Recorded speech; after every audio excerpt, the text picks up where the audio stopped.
নমস্কার, educational zone চ্যানেলে সবাইকে স্বাগত জানাই। আজকে আমরা যে প্রশ্নটি নিয়ে আলোচনা করব সেই প্রশ্নটি হচ্ছে নারী শিক্ষা বা স্ত্রী শিক্ষার প্রসারে কোঠারি কমিশনের সুপারিশগুলো কী ছিল আলোচনা করুন। বলে রাখি, কোঠারি কমিশন বা ইন্ডিয়ান এডুকেশন কমিশন বা ভারতীয় শিক্ষা কমিশন যেই নামেই ডাকুক না কেন বা যেভাবেই প্রশ্ন আসুক না কেন, আমরা কিন্তু এই উত্তরটি করব।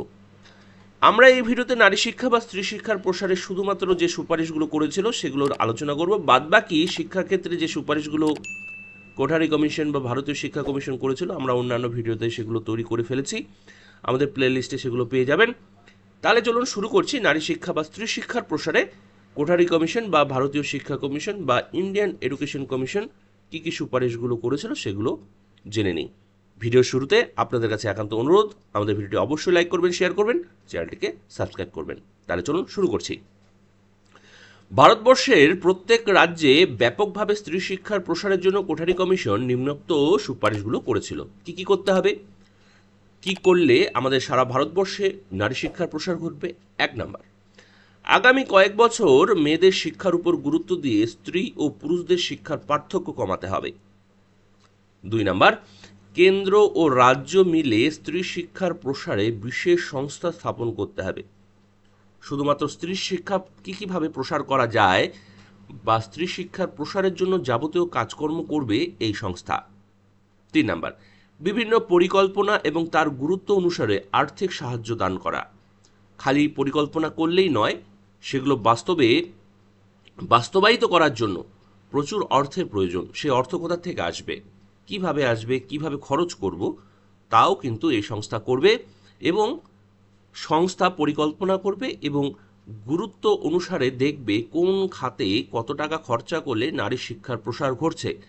অন্যথায় আমরা যদি পরিকল্পনা না করি, নারী শিক্ষার তো প্রসার ঘটবেই না, আর উল্টে টাকা পয়সা খরচা হয়ে শেষ হয়ে যাবে, যেটা আমাদের ভারতবর্ষে আমরা প্রায়শই দেখি।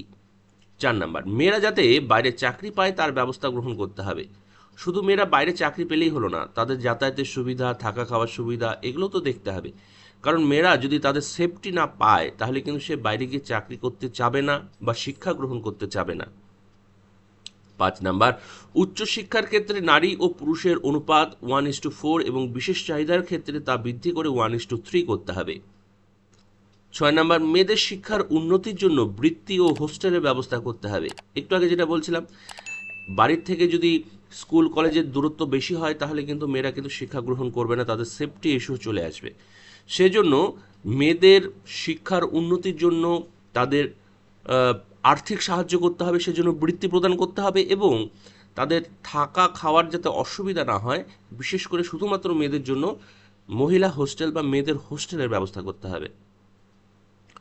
7 নাম্বার, স্থানীয় চাহিদা অনুযায়ী মেয়েদের জন্য কলেজ প্রতিষ্ঠা করতে হবে। স্থানীয় চাহিদা বলতে মেয়েরা কী ধরনের কী শিখতে চায়। আমরা যে স্থানীয় কলেজ প্রতিষ্ঠা করার কথা বলছি, তার মানে এই নয় সেখানে বাংলা, ইতিহাস, ভূগোল সব পড়ালাম, তা নয়। মেয়েরা গার্হস্থ্যবিদ্যা, চারুকলা, অনেক ধরনের শিক্ষা গ্রহণ করতে চায়, তার উপরে নির্ভর করে সেই ধরনের কলেজ আমরা স্থাপন করব। শুধুমাত্র পুঁথিগত জ্ঞান গ্রহণ করার জন্য যদি আমরা কলেজ স্থাপন করি, তা কিন্তু ঠিক হবে না। মেয়েদের গার্হস্থ্যবিদ্যা, চারুশিল্প, আরও বিভিন্ন ধরনের যে শিল্পগুলো আছে তার শিক্ষা গ্রহণ করতে যদি চায় শিক্ষার্থীরা বা মেয়েরা, তার উপরে নির্ভর করে কলেজ কিন্তু স্থাপন করতে হবে। 8 নাম্বার, মেয়েদের আংশিক সময়ের কাজের পর্যাপ্ত সুযোগ সুবিধা প্রদান করতে হবে। 9 নাম্বার, মেয়েদের জন্য পৃথক বিদ্যালয় স্থাপন করতে হবে, গার্লস স্কুল বা গার্লস কলেজ, সেখানে মেয়েরাই পড়াবে। তাহলে মেয়েরা যদি সেই স্কুল কলেজে পড়ায়, তাহলে দেখবে যে ম্যাডাম পড়াচ্ছে, তাহলে ম্যাডাম যেহেতু চাকরি পেয়েছে, তাহলে আমরাও পেতে পারি। 10 নম্বর, মেয়েদের জন্য বৃত্তিমূলক শিক্ষার আয়োজন করতে হবে। বৃত্তিমূলক শিক্ষা বলতে যে কাজ শিখে তারা অর্থ উপার্জন করতে পারে, যেমন বিভিন্ন টেইলারিং, হাতের কাজ, বিউটি পার্লারের কোর্স, আরও বিভিন্ন ধরনের আছে যেগুলো শিখেই তারা শেখার সঙ্গে সঙ্গে তারা কোনো কাজের সঙ্গে যুক্ত হতে পারে। এমন নয় শিখলাম তারপরে এক্সাম দিলাম, তারপরে 1 বছর 2 বছর পরে তারপরে চাকরি পেলাম, তা নয়। সেগুলো তো হবেই, সেখানেও মেয়েদের সুযোগ দিতে হবে এবং সঙ্গে মেয়েরা যে বৃত্তিমূলক কাজগুলো করতে চায় সেগুলোর কিন্তু ব্যবস্থা করে দিতে হবে। যেমন বিউটি পার্লারের কথা বললাম, তারপর টেইলারিংয়ের কথা বললাম, আরও অনেক ধরনের যে কাজগুলো আছে সেই সব কাজগুলোর ব্যবস্থা করে দিতে হবে। 11 নম্বর, মেয়ে ছেলেদের একই পাঠ্যক্রমের মধ্যে শিক্ষাদান করতে হবে, ভেদাভেদ করলে চলবে না। 12 নম্বর, বিজ্ঞান, কারিগরি ও কলা বিভাগে মেয়েদের ভর্তির সুযোগ বৃদ্ধি করতে হবে, দরকার পড়লে তাদের জন্য কোঠা ব্যবস্থা করব মেয়েদের জন্য আলাদাভাবে।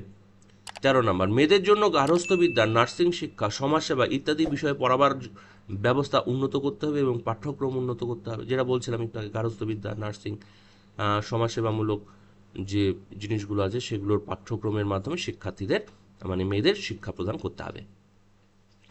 14 নম্বর কি বলেছে, মেয়েদের জন্য প্রশাসন ও পরিচালন ব্যবস্থা বিষয়ে পড়াবার সুযোগ করে দিতে হবে।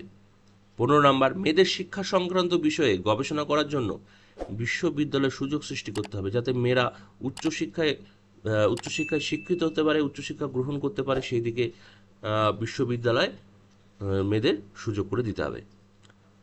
16 নম্বর, মেয়েদের জন্য সঙ্গীত ও চারুকলা আরও ব্যাপক সুযোগের ব্যবস্থা করতে হবে। 17 নম্বর, বিজ্ঞান ও গণতন্ত্রের শিক্ষা গ্রহণে মেয়েদেরকে উৎসাহ দিতে হবে। সর্বোপরি শেষ, মেয়েরা যাতে সাংসারিক কাজকর্ম করার সঙ্গে সঙ্গে আংশিক অথবা পূর্ণ সময়ের জন্য কাজের সুযোগ পায় সেদিকে নজর দিতে হবে। শিক্ষকতা, নার্সিং, সমাজসেবা ছাড়াও অন্যান্য ক্ষেত্রে মেয়েদের কাজের সুযোগ বৃদ্ধি করতে হবে। এখন যে সুপারিশগুলো আমরা পড়ছি সেই সুপারিশগুলো কিন্তু 1964 খ্রিস্টাব্দ থেকে 1966 খ্রিস্টাব্দের মধ্যে কিন্তু তৈরি করা। সেই সময় মেয়েদের শিক্ষার হার অনেক কম ছিল, মেয়েদের ইনভলভমেন্ট প্রত্যেকটি সেক্টরে কম ছিল, সেই জন্য কিন্তু এই সুপারিশগুলো করা হয়েছে। বর্তমান যুগে আমরা শুধু এই সব বিষয় নয়, আমরা দেখি পুরুষ আর মহিলা বা মেয়ে এবং ছেলেরা একে অপরের সঙ্গে পাল্লা দিয়ে প্রত্যেকটি সেক্টরে আমাদের কিন্তু মেয়েরা কিন্তু অনেক এগিয়ে গিয়েছে এবং কিছু কিছু সেক্টরে তো ছেলেদের থেকে মেয়েরা অনেকটাই এগিয়ে গেছে। ভবিষ্যতে আরও চেষ্টা করতে হবে যাতে মেয়েরা এবং ছেলেরা সমান সুযোগ পায় বা সমান বা কি বলে ওটাকে সমতা আসে, মেয়ে এবং ছেলেদের মধ্যে সব ক্ষেত্রে যাতে সমতা আসে সেই দিকে লক্ষ্য রেখে আমাদের সব কিছু কিন্তু ব্যবস্থা করতে হবে। তাহলে আমাদের ভিডিওটি এখানে শেষ করছি। সবাই ভালো থাকবেন, সুস্থ থাকবেন। সবাইকে অসংখ্য ধন্যবাদ জানিয়ে ভিডিওটি এখানে শেষ করলাম।